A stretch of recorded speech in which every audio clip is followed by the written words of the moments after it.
An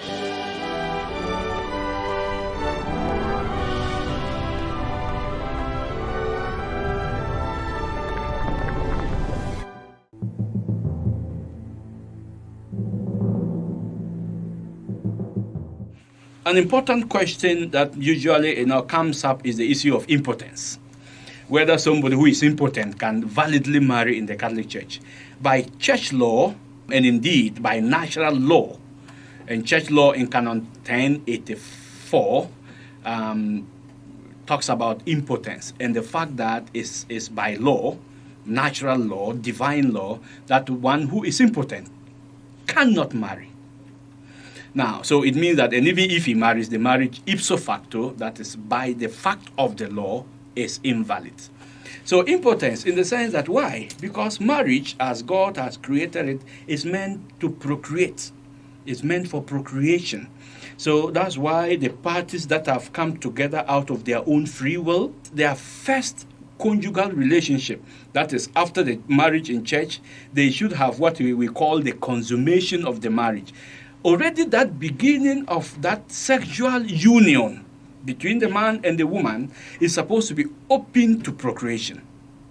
And so the focus of marriage is for the good of the spouses and for procreation. If you are impotent, it means that you are denied by whatever factor, probably that caused it, to get into this aspect of procreation, which is fundamental. And by law, you are prohibited from marrying. And so, indeed, people have asked me the question that how about if the man is aware of it and the woman is aware of it and yet they decide to marry? It's neither here nor there. Once you are impotent, whether you have told the woman and the woman has accepted it or not, the law says impotence completely prohibits and invalidates marriage. And impotence in men, if I'll go further, impotence in men simply means the inability to erect. That is, the penis of the man cannot erect, it cannot penetrate into the vagina of the woman, and it cannot ejaculate. Now, impotence is not the same as sterility. Somebody may be able to erect, penetrate, and ejaculate, but the sperm that is produced is not potent enough to cause a conception. In that case, the canon says, Canon 184, then paragraph 3, it says sterility doesn't prohibit marriage. Why? Because at least there is erection, penetration, and ejaculation. So it means that the whole process of the sexual intercourse is open to procreation, only that probably the semen is not strong enough.